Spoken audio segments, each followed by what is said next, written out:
For a while now, Nobara fans have been wondering and speculating what has happened to her after the run-in she had with Mahito and the near-death state that we had last seen her in. And with the most recent Jujutsu Kaisen chapter, has been strongly hinted at that Nobara's life has already ended. But something in the back of my mind is telling me that Akutame has something much bigger planned for Nobara, and she isn't out of the story quite yet. So in this video, I'm going to be looking at Nobara, all the information presented before us, and present my theory for the Fate of Nobara Kugisaki.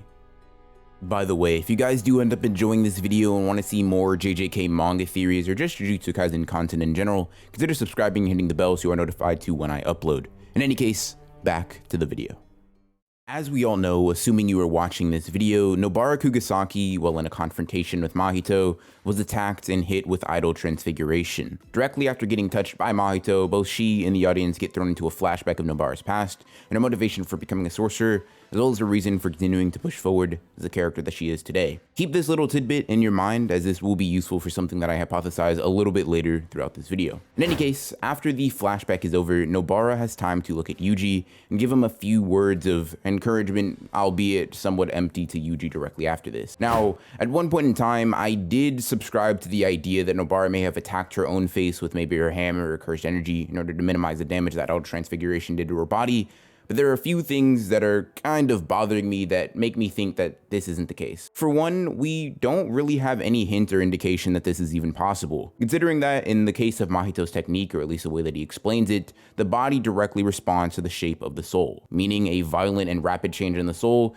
should not be able to be curbed by a simple change in the physical body. That, along with the fact that neither of Nobara's hands really indicate emotion towards her face, makes me believe that it's very unlikely that if she is still alive that she survived in this manner. I think that it's much more likely that during this attack, Nobara may have actually chosen to evolve and grow stronger, rather than attempt to simply negate the damage and not die. I have several reasons for thinking this, but let's start with the most simple and basic of them. Even after about 20 chapters following the supposed death of Nobara,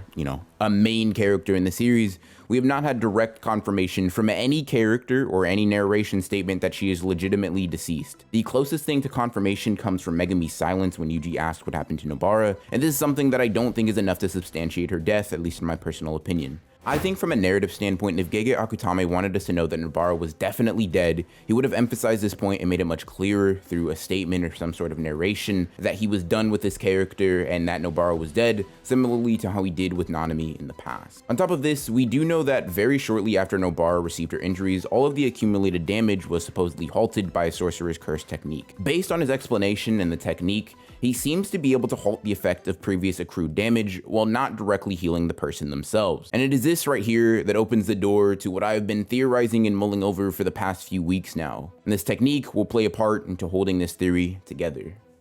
Reverse curse techniques. This is something that I think has been hinted at being possible since as early as chapter 27 of the Jujutsu Kaisen manga, a whopping 100 chapters earlier than this actual incident. This is the chapter when Mahito manipulates Junpei's soul and kills him in cold blood, all in order to enrage Yuji and force him to create a pact with Sukuna. Now, upon seeing this, just as Mahito expected, Yuji begs Sukuna to heal Junpei, offering up his body and basically anything in order for him to heal him. And upon refusal, Mahito grows slightly confused because this should be something that is within the wheelhouse of reverse curse technique. In the official Viz translation of this confrontation, he specifically says, quote, "Did he not make the vow? It's not like he couldn't do something about the shape of the soul by using reverse curse technique. Could it be that Sukuna can't heal others?" End quote.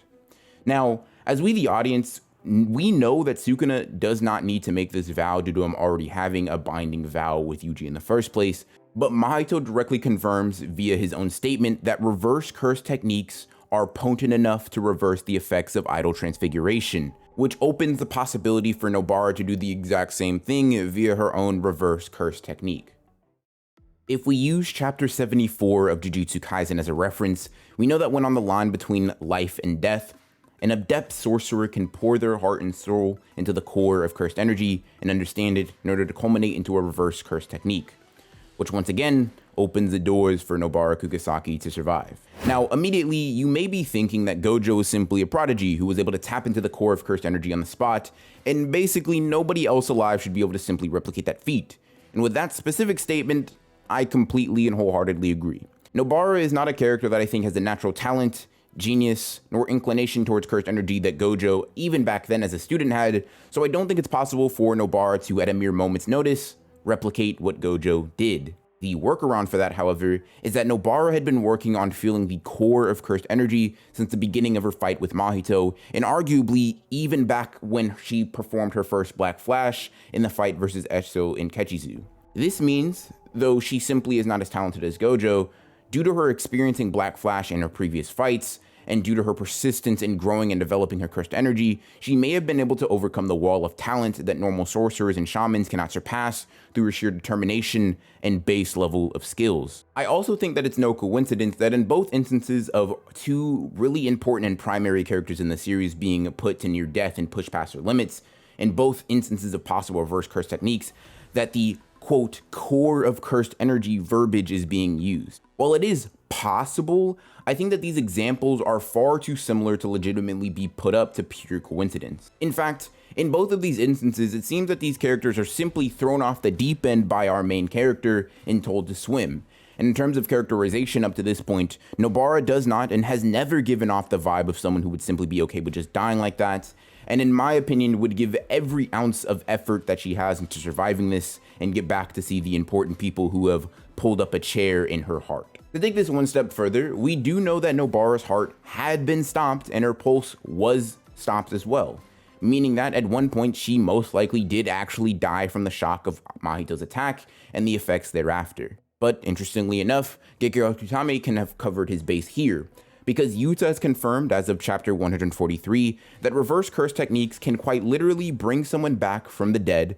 so long as it's applied directly after the time of death. And once again, your natural reaction may be to be skeptical and assume that it's been too long since her initial death to actually be revived via reverse curse technique. This cycles back to the ability or technique that I mentioned earlier that assumably and actually is explained to stop the effects of previously accrued wounds without actually healing the characters themselves, which allows for Nobara to have died, but for her death, quote unquote, to have not progressed any further from the initial shot. If I'm interpreting this correctly, this means that Nobara's window for revival just got extended to the duration of the technique itself, which I think leaves a very real possibility for Nobara to revive and grow much stronger from it as a direct result. This also is able to clear up all the loopholes because Megumi may actually think that she's dead, she may actually legitimately have died, but due to the technique halting the death process and halting her decomposition, she might be able to use a reverse curse technique and heal herself, although it may take some time.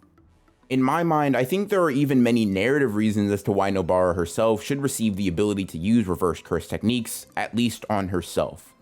This would, to some degree, even out the massive power gap and potential gap between her, Megumi, and Yuji, who are pretty relatively throughout portrayed to be somewhat equals, who, specifically Megumi and Yuji, at this point, as characters and as shamans, have evolved leaps and bounds beyond her. And I think it would allow her to do it in a very organic, clean, concise way.